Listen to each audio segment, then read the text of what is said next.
반갑습니다. 매일 질문의 람입니다. 매일 내 자신에게 던지는 1일 1질문 1대답 바로 시작합니다. 오늘의 질문, 가짜 노동을 하고 있나요? 오늘은 일에 대한 이야기를 해보도록 하겠습니다. 가짜 노동은 책에 대한 내용이고 오늘 읽은 책입니다. 제목이 가짜 노동, 스스로 만든 번아웃의 세계.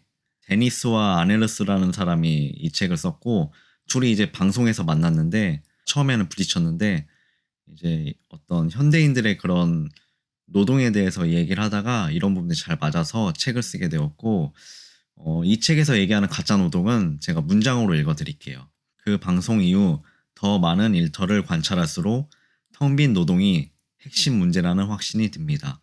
남에게 보이려 하는 일, 형식적인 보고서, 아무 성과 없는 조직 개편에 끝없는 쳇바퀴에 우리가 얽매여 있지 않다면 그곳에 들어가는 많은 시간과 노력을 우리가 사랑하는 사람과 좋아하는 일에 쓸 수 있지 않을까 하고 때때로 생각합니다. 이렇게 얘기하고 있습니다. 이 책을 읽으면서 제가 퇴사한 이유하고 좀 너무 잘 맞다고 생각을 했는데요. 그 이유가 제가 회사를 다니면서 이 가짜 노동을 정말 많이 한 것 같아요. 물론 영업 업무를 했기 때문에 좀 이런 보고에 대한 것들이 압박이 크진 않았지만 좀 사실 너무 이런 부분들이 힘들었습니다. 왜냐하면 저는 이런 내가 보고 자료를 만들고 보고를 하고 이런 활동들이 내가 회사에 돈을 벌어다 주는데 그렇게 큰 영향이 있을까? 그게 실제로 도움이 될까? 이런 생각이 많이 들었고 또한 여기에서도 얘기하는 부분들이 아무 성과 없는 조직 개편. 조직 개편이 정말 많았습니다. 근데 보면은 장만 세우고 실제 일할 사람은 이제 부족한 상황. 그리고 실제로 일하는 그 직원들이 정말 많이 퇴사를 했습니다. 저 또한 마찬가지였고 그래서 제가 뭐 회사 생활을 7년 정도 했는데 이거에 대해서 염증을 많이 느끼고 저도 이제 퇴사를 하게 되었습니다. 그래서 지금 퇴사한 이후에는 사실 뭐 보고를 할 필요가 없잖아요. 제가 스스로 하면 되기 때문에.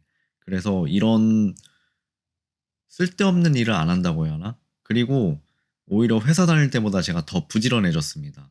왜냐면 항상 머릿속에 아이디어가 있다 보니까 이것을 바로바로 적용을 할 수 있잖아요. 저 같은 경우는. 그래서 아침에 눈이 이제 저절로 떠집니다. 그리고 항상 무언가를 생각하고 고민하고 뭐 이거를 이 아이디어를 어떻게 하면 내가 실현할 수 있을까? 또 이 아이디어를 실현하는데 누가 과연 도움을 줄 수 있을까? 이제 이런 생산적인 고민들을 많이 하게 되었습니다. 회사 생활을 하는 게 전 나쁘다고 말씀드린 건 아니에요. 회사 생활을 하는 게 정말 좋고 안정적이고 또 급여가 안정적이다 보니까 계획성 있는 소비를 할 수 있고 또 미래를 준비할 수 있잖아요. 하지만 저는 좀 안 맞다고 생각을 해서 결국 이제 회사를 나오게 되었고 제가 직접 사업을 하면서 좀 가짜 노동에서 많이 벗어났다는 느낌이 듭니다. 여러분들께서도 단순히 시간을 때우기 위해 회사를 다니는 거 아닌지 퇴근 시간 다 돼 가지고 짐 싸고 이제 대기하고 있고 땡치면 이제 가려고 하고 과연 이게 내 인생에 도움이 될까? 내가 성장하는 데 있어서 정말 필요한 것들일까? 저는 사실 워라밸을 그렇게 좋아하진 않습니다. 젊을 때는 미친 듯이 일하고 이것저것 다 시도해 보고 이런 게 좀 더 가치 있지 않나 저는 생각을 합니다. 그래서 오늘의 질문, 가짜 노동을 하고 있나요? 저는 가짜 노동을 하다가 제 사업을 시작하면서 진짜 노동을 하고 있는 중입니다. 그걸 발견하고 있고요. 그래서 여러분들께서도 본인이 가짜 노동을 하고 있다고 생각하면은 좀 이 부분을 다시 되돌아보고 그러면은 회사에서 어떻게 진짜 노동을 할 수 있는지 정말 생산적인 일을 하고 비효율적인 것들을 어떻게 하면 줄여갈 수 있을지 이런 부분들을 고민해 봤으면 좋겠습니다. 11월 24일 매일 질문은 여기까지이고 내일 또 찾아뵙겠습니다. 그럼 잘 자요.